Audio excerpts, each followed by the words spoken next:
हम जो रेखा ये पढ़ रहे थे, कर्क रेखा कितने राज्य से ऊपर गुजर रही है? 8 हमने पढ़े थे। सबसे इधर कौन सा आता है? गुजरात। गुजरात की साइड में राजस्थान, फिर मध्य प्रदेश, छत्तीसगढ़, झारखंड, पश्चिम बंगाल, त्रिपुरा और मिजोरम। उसके बाद हमने पढ़ा कि जो कर्क रेखा है यहाँ पर सूर्य सीधा कब चमकता है? 21 जून को चमकता है। तो इसलिए भारत में गर्मी कब पड़ती है? जून। सबसे ज़्यादा गर्मी कब पड़ती है? जून में।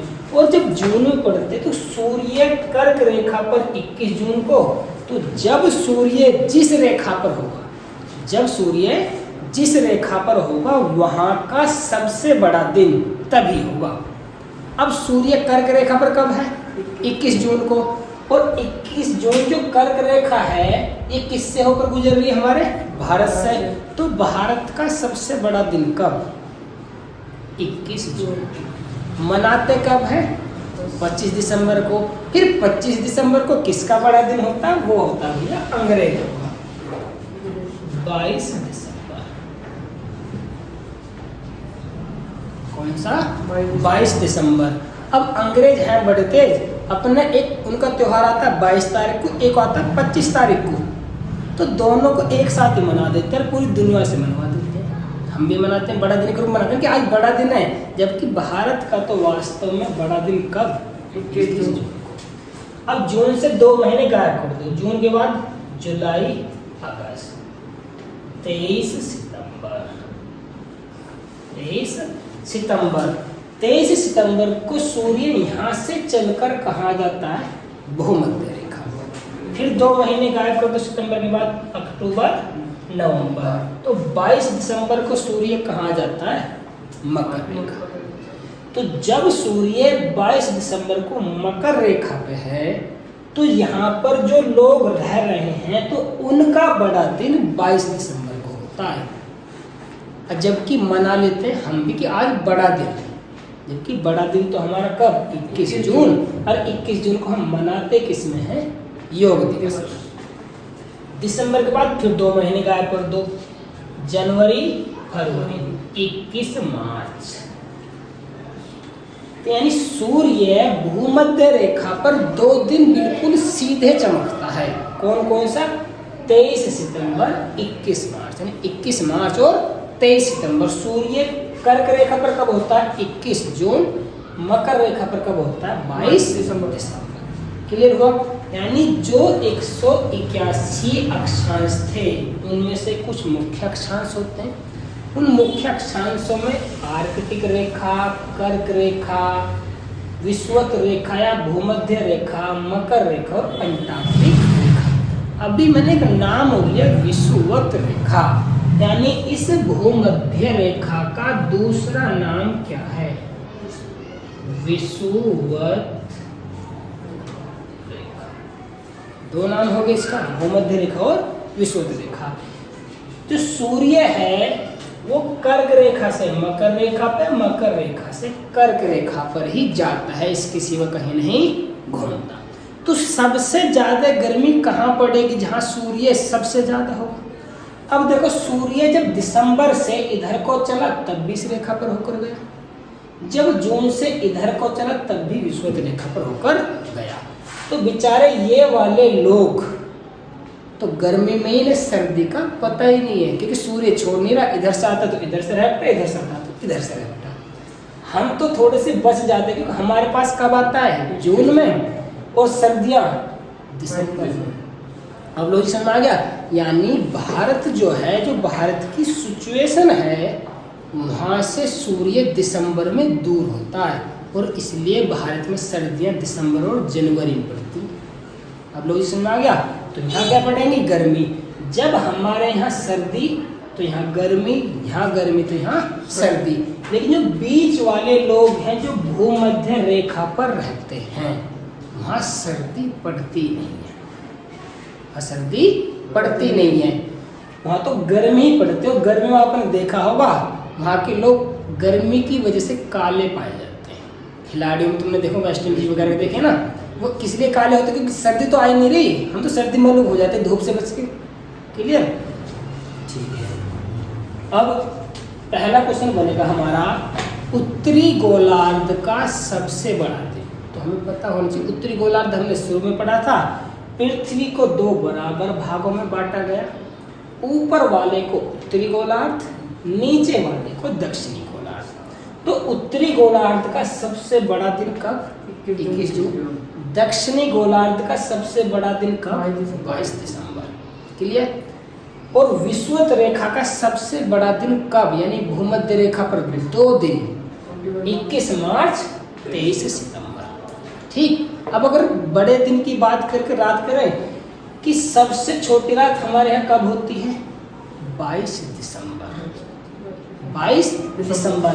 और 22 दिसंबर से जब सूर्य ऐसे आना शुरू होता है तो यानी 22 दिसंबर से हमारे यहाँ दिन घटना यानी छोटा होना कम हो जाता है। हम मनाते तो हैं सबसे छोटा दिन, मनाते तो सबसे छोटा दिन, लेकिन बोलते क्या है? बड़ा दिन। क्लियर हुआ? तो यानी जब सूर्य इधर होगा तो इस पूरे क्षेत्र में गर्मी पड़ेगी, जब सूर्य इधर होगा तो पूरे क्षेत्र में गर्मी पड़ेगी, और ये वाला जो बीच का क्षेत्र है यहाँ पर गर्मी ही पड़ती रहती है। क्लियर होगा पूरी साल भूमध्य रेखा पर। अब इनको हम समझने के लिए दूसरा आगे चलते हैं मौसम की तरफ। किसकी तरफ?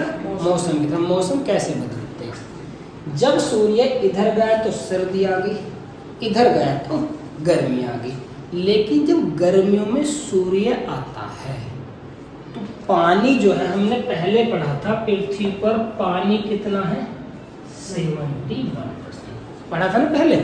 तो पानी ज़्यादा है, जब सूर्य हमारे पास को आएगा तो पानी भाप बनकर उड़ेगा, जब पानी गर्म होगा, और भाप बनकर जब ऊपर उड़ता है तो ऊपर जाकर संघनन क्रिया होती है और बादलों का निर्माण होता है।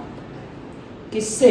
पहले गर्मी पड़ी, गर्मी में पानी भाप बनकर ऊपर उड़ा, बादल बने, बादल बनने के बाद क्या हुई? बारिश। इसीलिए क्या होता है, जब गर्मी जून, मई और जून में पड़ती तो उसके बाद बरसात आता है। क्या आता है? बरसात। यानी जो गर्मियों में पानी ऊपर उड़ा भाप बनकर वो अब इकट्ठा हो चुका है और बरसने के लिए तैयार हो चुका है। तो मई और जून के बाद में जब जुलाई, अगस्त, सितंबर आते तो बरसात हो जाती है। तो यानी सूर्य के कर्क रेखा से मकर रेखा पर जाने और मकर रेखा से कर्क रेखा के जाने के कारण मौसम बदलते हैं। क्या बदलते हैं? मौसम बदलते हैं। अब दूसरा एक वर्ड आता है दिन और रात क्यों होते हैं? दिन और रात क्यों होते हैं? सूर्य हमने पढ़ा था, सूर्य के चारों ओर पृथ्वी चक्कर लगाती है। जब सूर्य के चारों पृथ्वी चक्कर लगाती है तो कितने समय में लगाती है? 24 घंटे। किसमें? 24 घंटे में। 24 घंटे का तो होता है एक दिन और रात। तो 24 घंटे में जो हमारा भारत है या पृथ्वी का कोई सा भी हिस्सा है वो सूर्य के सामने से गुजर जाता है। तो उसे गुजरने में कितना समय लगता है? लगभग 12 घंटे। तो इसलिए हमारे यहाँ 12 घंटे दिन और 12 घंटे रात होती है। क्लियर हुआ? अब दिन और रात से एक चीज समझ में आई, जो आर्कटिक वाले लोग हैं जो यहाँ रहते हैं, या फिर ध्रुव, इसे क्या बोलते हैं हम? इसे क्या बोलते हैं? जो ध्रुवों पर रहने वाले लोग हैं उनका दिन और रात कितना होता है? 6 महीना। दिन और रात कितने दिन के समय का होता है? 6 महीने का। यानी जब सूर्य कर्क रेखा पर आता है, जब सूर्य कर्क रेखा पर आता है तब यहाँ वाले जो लोग होते हैं, ये वाले, तब यहाँ सूर्य की किरणें पहुँचती हैं। और पहुँचना कब से शुरू हो जाती हैं? जब यहाँ से, जब 23 सितंबर को सूर्य कर्क रेखा, भूमध्य रेखा पर होता है, 21 मार्च को भूमध्य रेखा पर होता है। तो मार्च के बाद अप्रैल, मई, जून, जुलाई, अगस्त, सितंबर, कितने दिन हो गए? 6 महीने। मार्च, अप्रैल, मई, जून, जुलाई, अगस्त और सितंबर। तो इन 6 महीनों में जब सूर्य इधर की तरफ बढ़ेगा तो यहाँ पर रहने वाले लोगों को धूप जाएगी। तो जब 6 महीने धूप रहती है तो उस समय को ये लोग क्या बोलते हैं कि अब दिन निकल गया।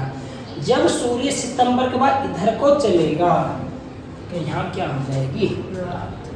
तो ऐसे ही ध्रुवों पर जो भी लोग रहते हैं, अलग रहते नहीं हैं, जो भी चीजें रहती हैं, वो जीव रहते हैं, उनके लिए 6 महीने का दिन और 6 महीने की रात होती है।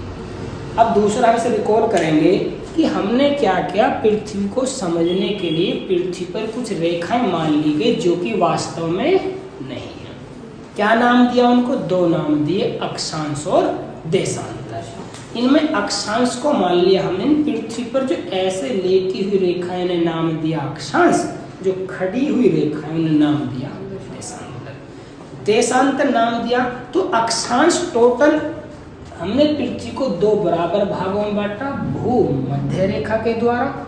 ऊपर वाले को नाम दिया हमने उत्तरी गोलार्ध, निचले वाले को नाम दिया हमने दक्षिणी गोलार्ध। 90 रेखाएं ऊपर वाले हिस्से में मान ली, 90 रेखाएं नीचे वाले हिस्से में मान ली, और एक होगी हमारे बीच की। तो टोटल अक्षांश कितने हो गए? 181। ऐसे ही देशांतर टोटल कितने हैं? 360। अब इन मुख्य रेखाएं हमने मानी, उनका नाम दिया कर्क रेखा, मकर रेखा, आर्कटिक रेखा, अंटार्कटिक रेखा। कहाँ होती है? उत्तरी गोलार्ध में। उत्तरी गोलार्ध बोले तो उत्तर वाला हिस्सा।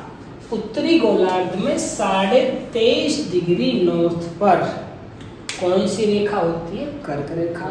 23.5 डिग्री साउथ में कौन सी रेखा होती है? मकर रेखा। ऐसे ही जब ऊपर की तरफ जाएंगे तो 66.5 डिग्री पर कौन सी रेखा होगी? आर्कटिक रेखा। ऐसे ही जब 66.5 डिग्री साउथ में जाएंगे तो कौन सी रेखा होगी? हमारी अंटार्कटिक रेखा। इस रेखाओं के हिसाब से जो सूर्य की गति को हमने पहचाना, तो सूर्य 21 जून को कहाँ होता है? कर्क रेखा पर। 21 मार्च को कहाँ होता है? भूमध्य रेखा पर। 22 दिसंबर को कहाँ होता है? मकर रेखा पर।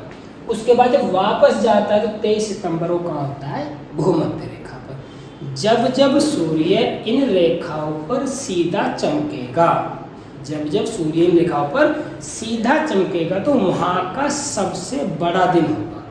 तो भारत से एक ही रेखा गुजरती है, वो कौन सी है? कर्क रेखा। कितने राज्यों से होकर गुजरती है? 8। अब जब सूर्य कर्क रेखा पर, भारत कर्क रेखा पर स्थित है, तो कर्क रेखा पर सूर्य कब चमक रहा है? 21 जून को। तो भारत का सबसे बड़ा दिन कब? 21 जून। यानी उत्तरी गोलार्ध का सबसे बड़ा दिन 21 जून, जबकि इसी डेट को दक्षिणी गोलार्ध का सबसे छोटा दिन। हमारा बड़ा दिन होगा तो इनका कैसे हो गया? छोटा दिन। अब उल्टा हो जाएगा, दक्षिणी गोलार्ध का सबसे बड़ा दिन 22 दिसंबर, तो उत्तरी गोलार्ध का सबसे छोटा दिन कब? 22 दिसंबर। दक्षिणी गोलार्ध का सबसे बड़ा दिन 22 दिसंबर, तो हमारे लिए सबसे छोटा। इसके आधार पर जब सूर्य गति करता है तो 2-2 महीने का गैप होता है। 2-2 महीने गैप होता है, यानी सूर्य को वापस लौटने में ध्रुवों वाले लोगों को 6 महीने लगते हैं। इस आधार पर ध्रुवों पर 6 महीने का दिन और 6 महीने की रात होती है। क्लियर हुआ? तो कल पढ़ेंगे हम पृथ्वी की गतियां। कल का टॉपिक क्या हुआ हमारा? पृथ्वी की गतियां। पृथ्वी की गतियां। अब इन्हीं देशांतरों में थोड़ा सा और पढ़ लेते हैं, इसे मिटा देते हैं थोड़ा सा इसे।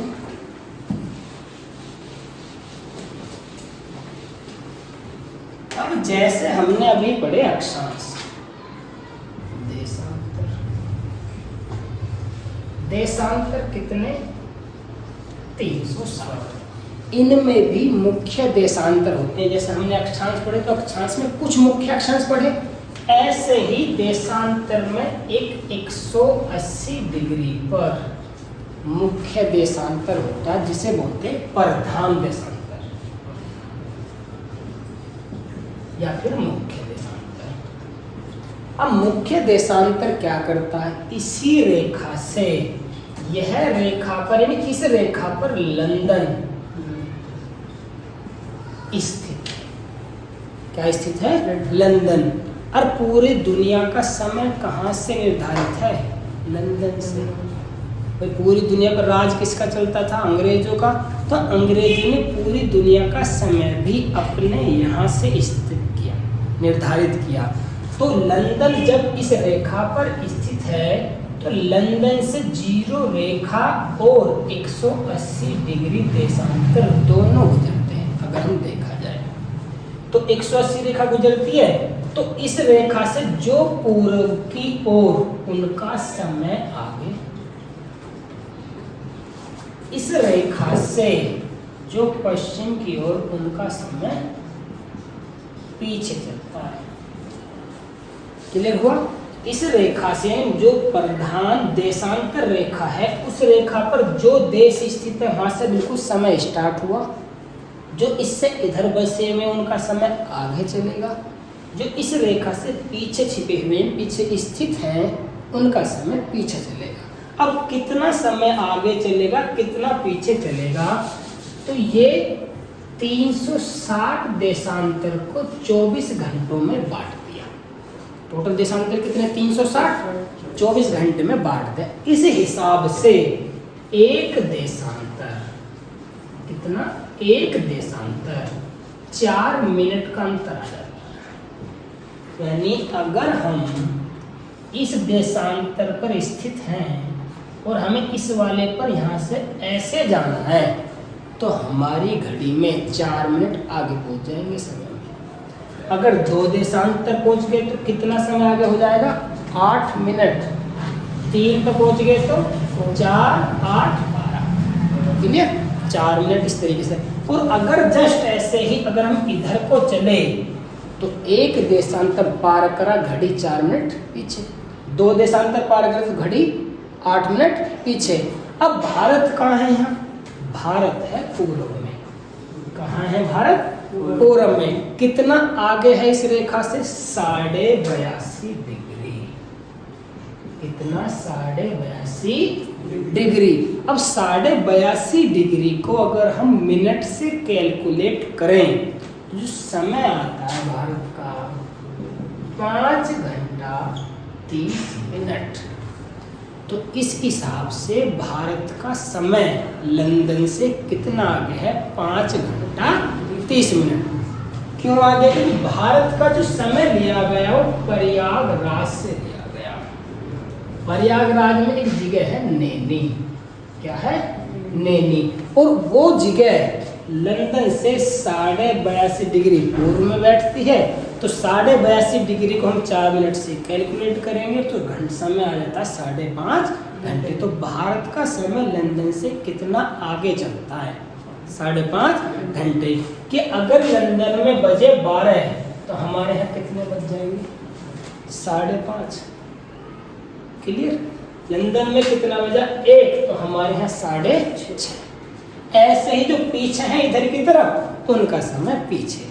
अब यहाँ से क्वेश्चन क्या बनता है कंपटीशन में कि अगर कोई व्यक्ति इस मुख्य देशांतर को, कोई व्यक्ति मुख्य देशांतर को वेस्ट से ईस्ट की ओर पार कर दे तो उसका दिन जुड़ेगा या घटेगा? यानी इस रेखा से इधर वाले एक दिन आगे और इस रेखा से इधर वाले एक दिन पीछे।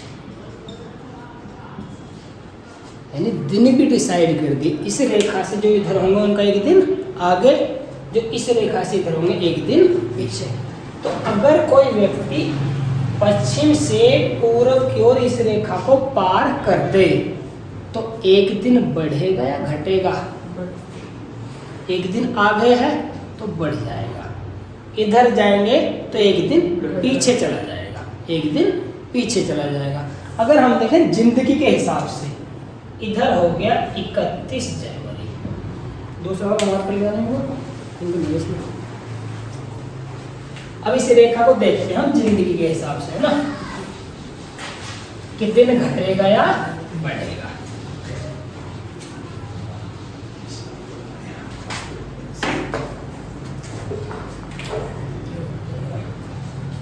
अभी जो पढ़ रहे थे, हम पढ़ रहे थे 180 डिग्री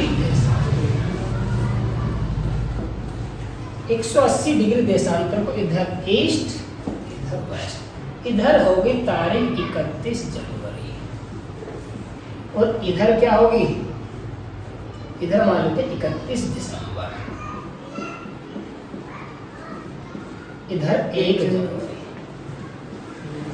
ठीक है, अगर यहाँ 2025 तो यहाँ 2026, तो एक दिन घट रहा है। अब हम यहाँ खड़े थे, ठीक, या यहाँ से नया साल मनाया, क्या मनाया हमने, नया साल, नए साल की पार्टी की। हम वापस इस रेखा को पार करके इधर किसी भी देश में चले गए, तो इधर जो एक दिन हमने 1 जनवरी जीकर शाम को रात को आराम से 11:55 पे चले, वापस इधर गए तो 11:55 पे चले तो 4 मिनट तो पीछे जाना चाहिए कायदे में, 4 मिनट पीछे पे कोई दिक्कत नहीं है। दिन क्या मिला, 31 दिसंबर। अगला दिन निकला, तारीख क्या, यानी जो 1 जनवरी पहले एंजॉय करके आ गए, वापस फिर एंजॉय पार्टी नए साल की।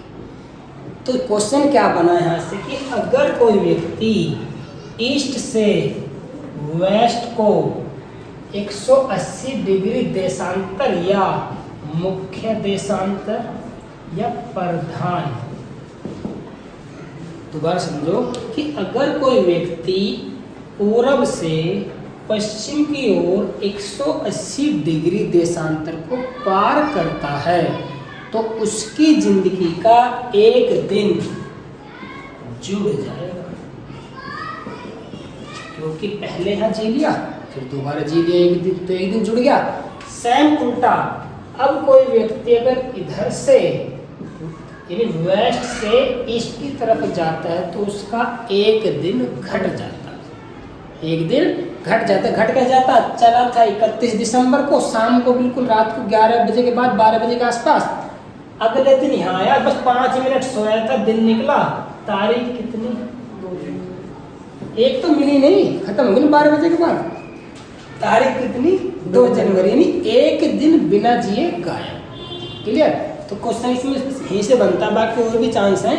दोबारा समझो, अगर कोई व्यक्ति ईस्ट से वेस्ट में जाता है तो एक दिन जुड़ जाता है, वेस्ट से ईस्ट में जाता है तो एक दिन घट जाता है। इस रेखा का नाम क्या है, मुख्य या प्रधान देशांतर। कभी कभी याम्योत्तर भी मिल जाता है, क्या मिल जाता, याम्योत्तर, या फिर और नाम मिल जाता मानक समय रेखा।